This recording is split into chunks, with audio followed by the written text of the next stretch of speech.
My name is Sam. I go by Program Sam in the art and DJ world.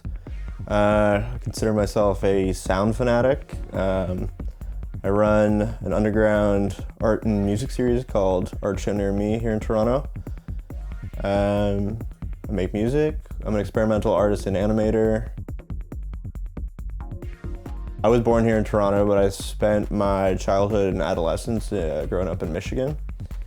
Came back here 2019 because school was so much cheaper.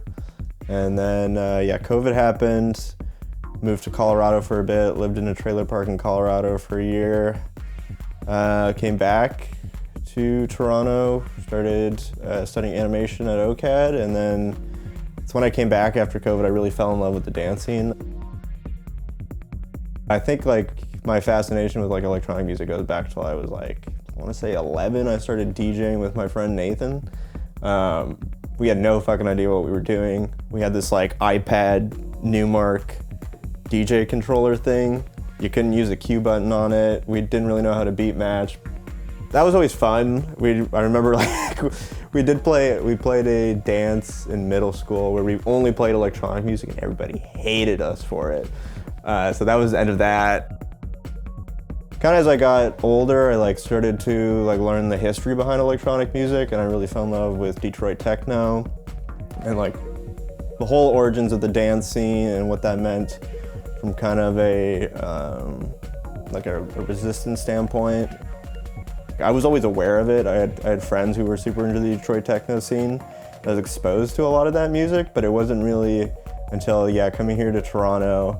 And actually, the first time I really felt I was oh shit, this is Detroit techno, this is the vibe, was actually in New York.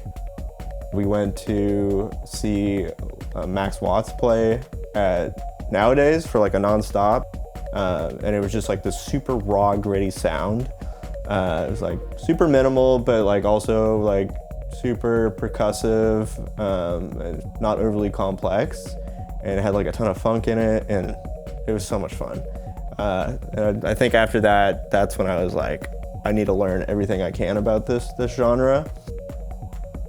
I started Art Show Near Me just over 2.5 years ago. I guess I recognized there was if you're a new artist, it's really hard to find exhibition opportunities unless you already have some exhibitions on your CV. So the idea behind Art Show Near Me was, and it started in Michigan, was that you would go to this event, you'd bring a work of art to get in, and you display your work of art, slap it on your CV that you were part of a group exhibition, and then you'd have a dance party. And I mean, there's some really interesting art people brought the first time. Somebody brought a fossil they made somehow. I don't even know exactly how that worked. There was a lot of really beautiful paintings, a lot of pretty experimental works and sculptural works. And then I took it here to Toronto. It was me, Em, and Saf DJing, and then bring your own art thing, display it in this DIY venue space we used.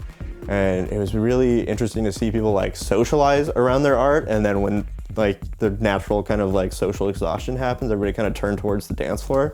And I felt that was a really magical moment.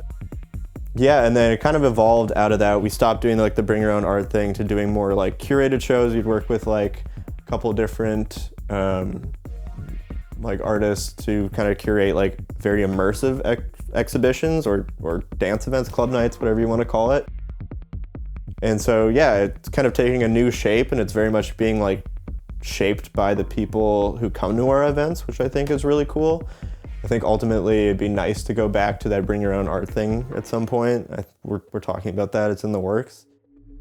I find myself not constrained to a particular genre, and I very much find that to be the case in my animation practice. It's almost in my work I try to explore different physical mediums. I do kind of dabble digitally sometimes, but within my physical mediums, I'm every animation has to be a different physical medium.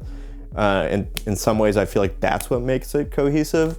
And I feel similarly in my music practice that I think a set can be boring if it's the same shit over and over. I think when you introduce a little bit of variety, a little bit of genre bending, it gets interesting. So that's what I like to try and do. Take different bits and bobs from so many different genres and kind of squish them all together, make it clubby, make it dancey, make it hypnotic at times, get your freak on. Just, yeah, something that kind of blends and becomes something new when it, like, something new in and of itself. Clubs just get boring. There's something missing and you just go to the same thing every time. And I think a lot of it is way too financial now. I think it's like, I'm gonna be kind of harsh here. I'm gonna call it hetero financial garbage. I think there's a lot of people in it just for the money, and it's not even just the organizers. It's like people who show up to these events who come to not even dance. They just standing like this, looking at a DJ. And it's almost like you get frowned upon for dancing. I've had this happen to me like numerous times now, where I'll go to a pretty popping club night or like call it a rave and just get pushed aside for somebody who just wants to stare at a DJ. It's just a shame, because I feel like it's actually the antithesis of what this is all about. Like if you go to like a Coda or Rebel night, of course, like it's gonna be like, there's gonna be this like negative connotation where it's less about the music and more about getting like fucked up on a Friday or Saturday. But I think when you like really get into like the nitty gritty of our community, there's a lot of like super talented people that I think there is like a natural barrier between the fraudulent and like the authentic in our community, just because we're kind of like immersed in this like underground space where there's like a freaky barrier to entry. I'm using freaky way too much, but like there is a barrier to entry that is literally just like, are you comfortable in the space? It's a place to just kind of authentically be yourself, no matter what shape that takes, and yeah, just being able to move freely and like interact with people you normally wouldn't interact with in like, at least in a very like public facing way.